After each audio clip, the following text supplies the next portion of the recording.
Hi hello నమస్తే అండి. ఈరోజు నేను చేయబోయే రెసిపీ బీరకాయ పచ్చడి అండి.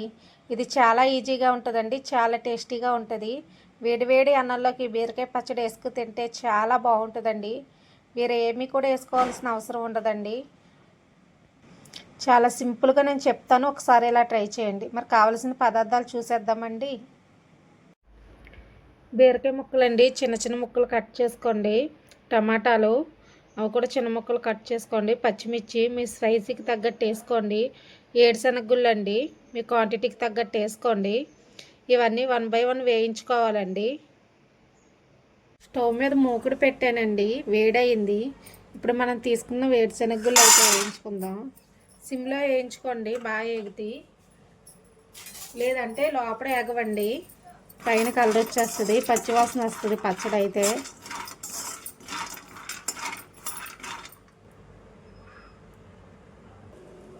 వేరుశనగగుళ్ళు అయితే ఎగినాయండి, తీసేస్తున్నాను.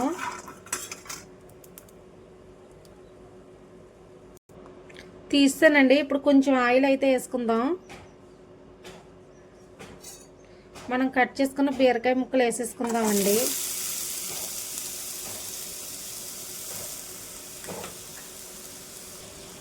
బీరకాయ ముక్కలతో పాటు నా దగ్గర బీరకాయ చెక్కింది కూడా ఉందండి, అది కూడా వేసుకుంటున్నాను. మీకు ఇష్టమైతే వేసుకోండి, లేదంటే బీరకాయ వేసుకోండి. ఇది ఒకసారి కలుపుకుందామండి.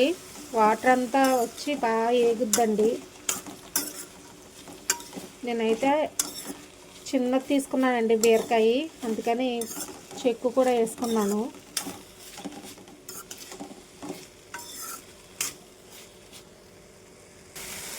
ఏగుతుందండి, ఇంకా ఏగాలి. సిమ్లో పెట్టుకుని వేయించుకుంటే బాగా ఏగుద్దండి. ఈ బీరకాయ పచ్చడి రైస్లోకి అయితే చాలా బాగుంటుందండి. ఇడ్లీలో కూడా బాగుంటుందండి. ఒకసారి ఇలా ట్రై చేయండి, చాలా టేస్టీగా ఉంటుంది. చాలా సింపుల్ అండి.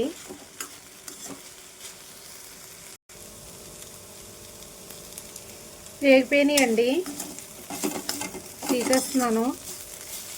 చూడండి, ఇలా వేగితే సరిపోద్దండి.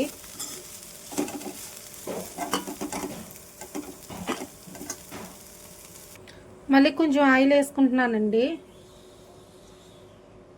ఆయిల్ కాగింది.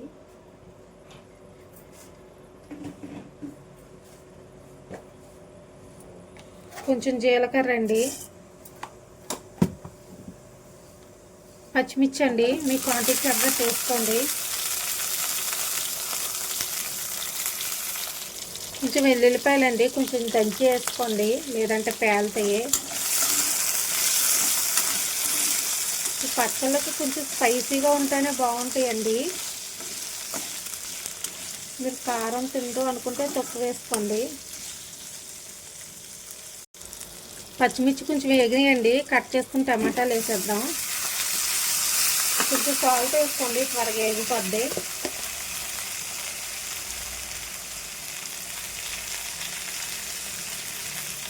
ఒకసారి కలుపుకుందామండి. మధ్య మధ్యలో కలుపుతూ వాటర్ అంతా పోయేలా వేయించుకోండి. కొంచెం వేగింది కదండి, కొంచెం చింతపండు వేస్తున్నాను. దగ్గరికి వేగిపోయిందండి, వాటర్ అంతా పోయింది. ఇప్పుడైతే స్టవ్ ఆఫ్ చేసేద్దాం. చల్లారిన తర్వాత మిక్సీ పెట్టుకుందామండి, అప్పుడు పోపు వేసుకుందాం. చల్లారిపోయిందండి, ఇదైతే మనం మిక్సీ పెట్టేసుకుందామండి. మిక్సీ జార్ తీసుకున్నానండి. ముందు ఏడుశనగగుళ్ళు అయితే ఒకసారి మిక్సీ పెట్టుకుందాం. చూడండి, మిక్సీ పెట్టానండి, లేదంటే పొలుకుగా ఉండిపోద్ది, బాగోదు. అందుకని ముందు మిక్సీ పెట్టాను. ఇప్పుడు మనం వేయించుకున్నవన్నీ వేసేసుకుందామండి.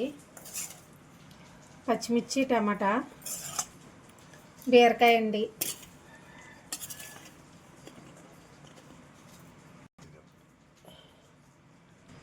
కొంచెం పసుపు అండి, ఉప్పు ఇందాక కొంచెం వేసాం కదండి, సరిపోదు, ఇంకొంచెం వేసుకుందాం.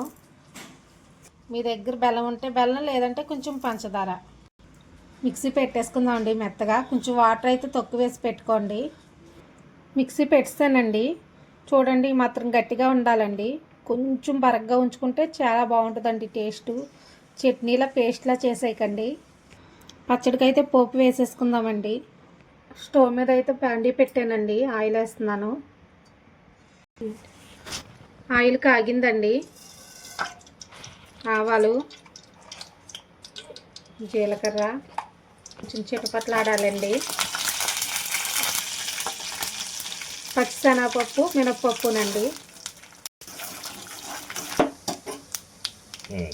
కొంచెం వెల్లుల్లిపాయలు దంచి వేస్తున్నానండి, మంచి ఫ్లేవర్ వస్తుంది.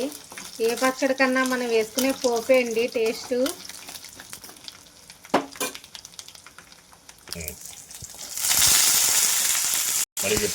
ఎండుమిరపకాయ, కరివేపాకు వేసుకోనండి. కొంచెం ఎండు వేసుకుందాం. ఇంగువండి, కొంచెం కొత్తిమీర. పచ్చడి దీంట్లోకి అయితే వేసేసుకుందామండి. ఏదన్నా పచ్చివాసన ఉన్నా పోద్దండి ఒకసారి వేపుకుంటే. చూడండి వేడైంది కదండి పచ్చడి. ఏదన్నా పచ్చివాసన ఉన్నా పోద్దండి ఇలా వేసుకుంటాం వల్ల. మనకు నిలవ కూడా ఉంటుందండి, 3-4 రోజులైనా నిలవ ఉంటుందండి. లేదంటే పాడైపోద్ది. మీకు ఏమన్నా ఉప్పు కారం సరిపోకపోతే మిక్సీ పెట్టినప్పుడు చూసి వేసుకోండి. నాకైతే అన్నీ సరిపోయినాయండి. స్టవ్ అయితే ఆఫ్ చేసేస్తున్నాను. ఫైనల్గా మన బీరకాయ పచ్చడి రెడీ అయిపోయిందండి. ఇది చాలా ఈజీగా ఉంటుందండి, చాలా టేస్టీగా ఉంటుంది. వేడివేడి అన్నంలోకి బీరకాయ పచ్చడి వేసుకుని తింటే చాలా బాగుంటుందండి. ఇడ్లీ దోశల్లో కూడా ఈ బీరకాయ పచ్చడి చాలా బాగుంటుందండి. ఒక్కసారి ఇలా ట్రై చేయండి. మరి మా వీడియో నచ్చితే లైక్ చేయండి, షేర్ చేయండి, సబ్స్క్రైబ్ చేయండి. Bye bye.